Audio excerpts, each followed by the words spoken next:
I woke up drenched in sweat, my heart pounding like it was ready to leap out of my chest. The nightmare still clung to my mind like a thick fog, vivid and real. My hands were trembling as I scrambled out of bed and rushed to the bathroom. I stared into the mirror, holding my breath. There I was, just Mia.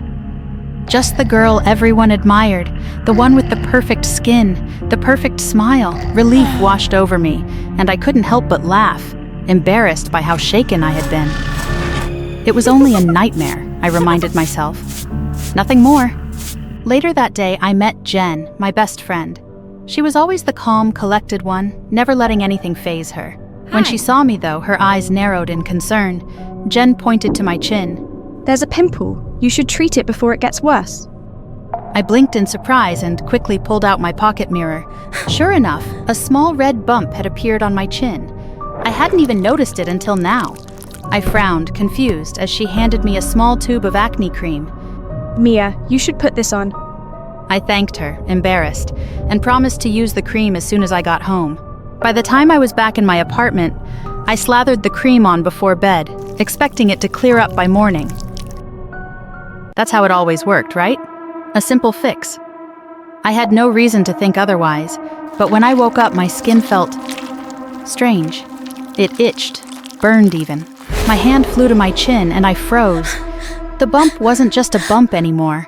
I rushed to the bathroom, hoping it was just a bad reaction to the cream. But when I looked in the mirror, I wished I hadn't. My face was a nightmare brought to life. The once small pimple had spread, covering my chin with inflamed welts. They weren't just blemishes anymore. They were moving beneath the surface of my skin like they had a life of their own. Thick, yellow pus oozed from the edges, mingling with streaks of blood. I could barely recognize myself. In a blind panic, I grabbed the cream Jen had given me and smeared it across my face, desperate for relief. I applied face masks, cold compresses, and anything I could think of, but nothing helped. The more I treated it, the worse it became. The welts spread, consuming more and more of my face until it felt like I was rotting alive. I started avoiding mirrors, terrified of what I might see. But even when I wasn't looking, the reflection found me. My face, twisted, grotesque, staring back at me with hollow, bloodshot eyes covered in festering sores. It was everywhere. In the phone screen, on the surface of the water, and also in the window. I tried covering every reflective surface I could find, but it didn't matter. My reflection was always there, haunting me, reminding me that there was no escape. One day, I decided to get out. I pulled on a hoodie covering my head and decided to go to the grocery store. I thought if I just avoided looking at mirrors, I might feel normal again. For a moment, I almost did. I even stopped to pet a small, fluffy puppy sniffing at the sidewalk. Its big, brown eyes looked up at me, and for a moment, my heart softened. I knelt down to pet it, needing some kind of comfort. Then, I saw it, my reflection in the dog's eyes. Through those innocent eyes, I saw a monster. My skin swollen and rotten, deep gashes across my face. The thing in the reflection wasn't me. It was something out of a nightmare. I pulled away, horrified, and ran all the way back home. I locked myself in my apartment, trembling and crying. I curled up on the floor, tears streaming down my face, unable to shake the horrifying images of my reflection. This couldn't be real. That night, in my darkest moment, I made a decision. I had been running from the reflection for too long. It was time to confront it, to fight it. I marched into the bathroom, heart racing, and stood in front of the mirror. My face, if I could even call it that, stared back at me. The welts had grown even larger, grotesque lumps pulsating under my skin. Blood and pus oozed from the edges, dripping down my hands. "I'm not afraid of you!" I screamed at the thing in the mirror. I lifted my hand, and in a fit of rage, slammed my head into the mirror. The glass shattered, blood splattering across the broken shards. The creature in the reflection bled too. I could see it, its grotesque face twisted in pain. This was it. This was how I would defeat it. I smashed my head into the mirror again and again, blood pouring down my face. The creature in the reflection was weakening, its movements sluggish. It was dying. Before I collapsed, I saw it. The creature, bleeding out, fading into nothing. I had done it. I had won. I smiled, triumphant, as I struck the mirror. One last time.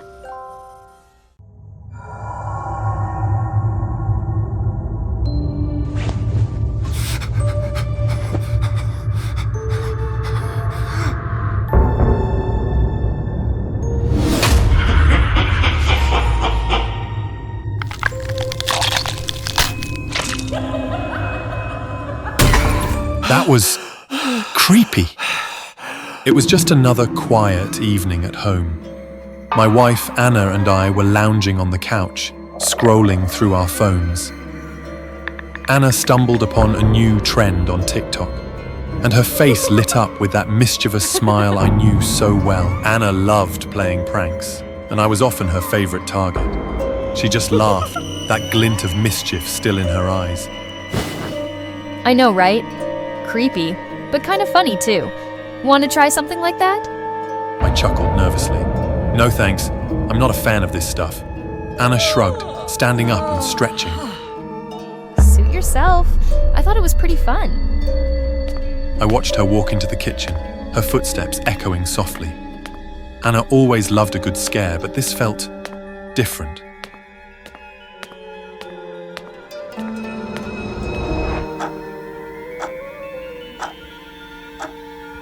As the evening wore on, I settled back into my chair, trying to focus on a book. The house was quiet, and I found myself glancing up every few minutes, half expecting Anna to jump out and startle me. But she didn't. The silence stretched on, almost unnaturally so. I got up, deciding to find her, and suggested we watch something light before bed.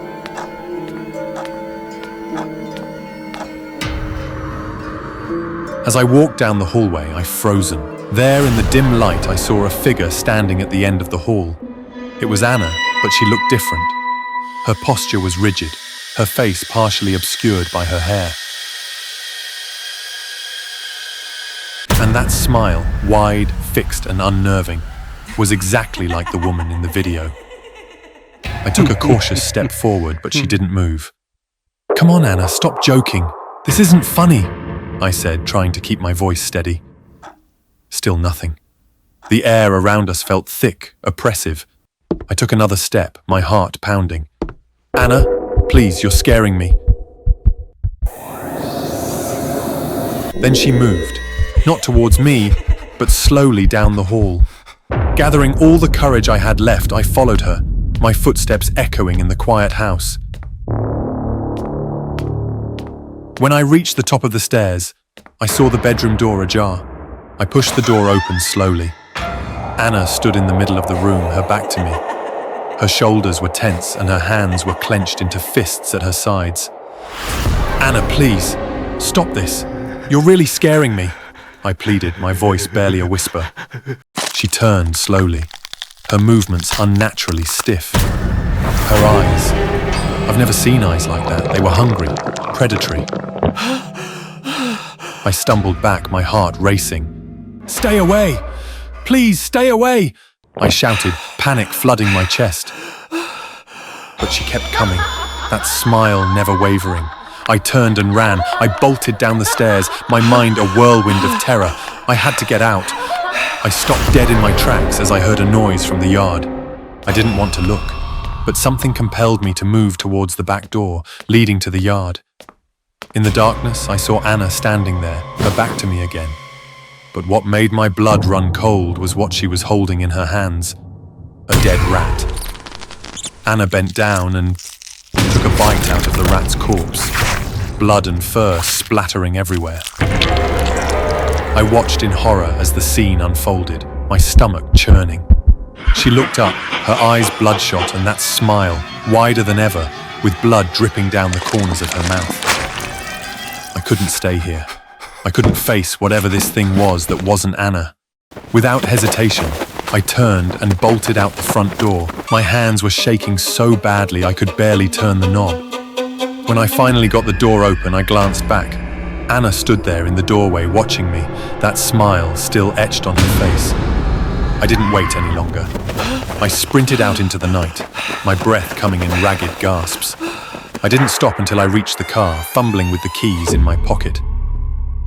As I started the engine and sped away, I glanced in the rearview mirror. She was standing there in the doorway, her silhouette stark against the light. And that smile, that terrifying, unnatural smile. I don't know what happened to my wife. I don't know if she was possessed or if it was some prank gone horribly wrong. All I know is that I can't go back. That smile burned into my memory, haunts me every time I close my eyes. And the worst part is, I can't stop smiling.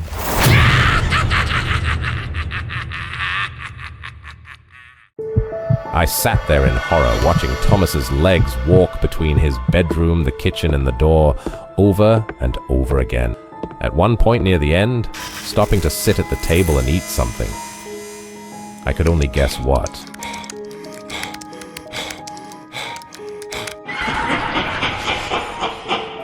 For context, I met Thomas when we were randomly assigned to be roommates our freshman year of college.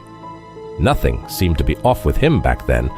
Yeah, he was out a lot and came back late at night, but I always figured he was just having fun with friends. It's not like I wasn't doing the same. We had 4 semesters of living on campus. 2 years. In that time, he never struck me as particularly eccentric.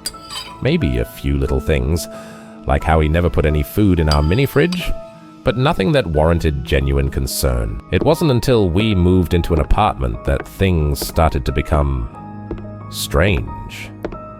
I moved in about a week after he did, a few days before classes were going to start.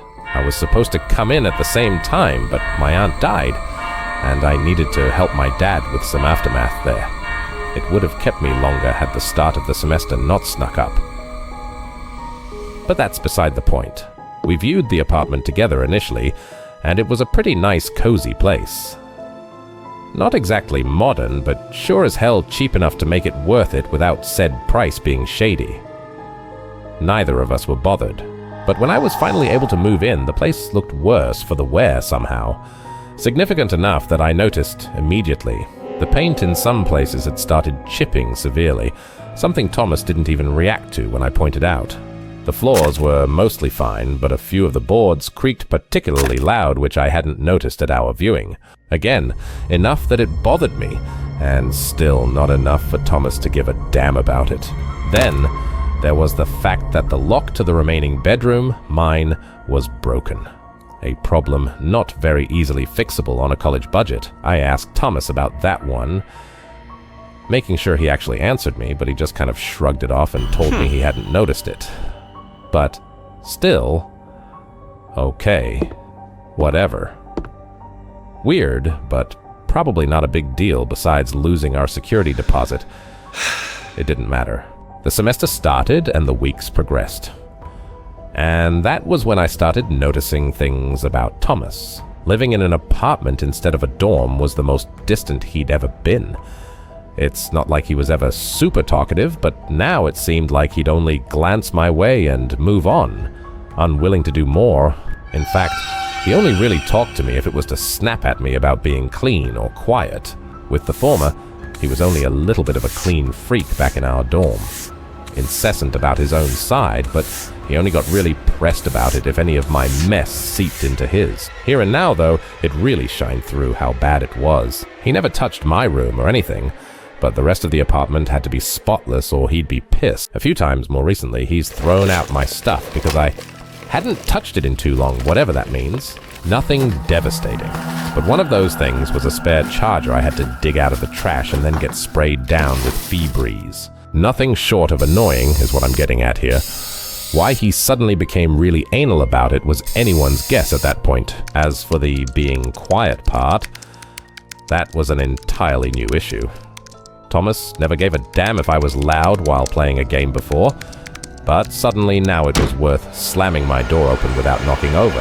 I asked him to maybe be a little more polite about the issue when it came up, but I was again sort of just brushed off.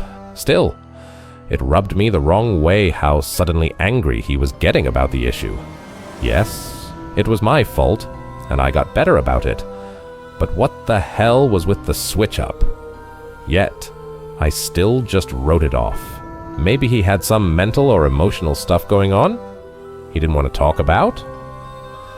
I could be patient with him, sure, but it got worse. A roommate who clearly labels what food is his in the fridge is nothing to be mad about. Still, a few weeks into the year, I did a deep clean of the refrigerator. One that, to be fair, I had meant to do as soon as I moved in. But it was too late for that, and now I had to take everything out to scrub it down. Only a few things were his, most of them in the freezer. I took them out, setting them aside to clean it up quickly so nothing went bad. Probably no reason to worry about that, but whatever. Once I was done, I was checking over everything as I put it back in when I noticed something with his name on it had an especially pungent smell. It was awful enough that it made my nose instinctively wrinkle up. I put it back down, hastily shoving everything else back into the fridge before turning to it. Nothing really weird, just a piece of meat in tight saran wrap that looked to be still a little bloody. Frowning, I started unwrapping it to make sure Thomas hadn't put rotten meat in the freezer. The odor only got more foul as I did. It was a smell difficult to describe, though it was what I was worried about. Before I actually unwrapped the whole thing, it had a lot of layers, something I only questioned after the fact. Thomas came home and stopped dead in the doorway. "Why are you touching my stuff?" he yelled and stormed over after a second, snatching the meat off the table and immediately starting to rewrap it. His hands were shaking. "It smells disgusting, man," I told him, stepping back a little. I wanted to check it wasn't rotten. "It's not. I'm just on a diet," he snapped. "Don't take my food." "I wasn't taking it," I hissed back. "Don't touch it!" Thomas stuffed the meat back into the freezer at that, then swiftly retreated to his room, barely opening the door and sliding through. Leaving me to scrub my hands of that horrible stench, it was then that I really got suspicious of Thomas. The other weird things layered onto that incident that made me start observing him closer. I wasn't trying to stalk my roommate by any means, but looking past the surface made me notice some more things. How half the creaking boards were in front of his room.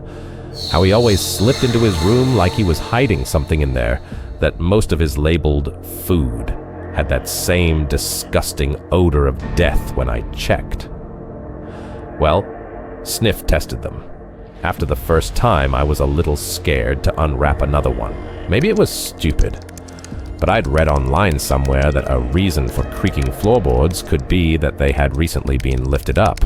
So, another little investigation started, this one intentional.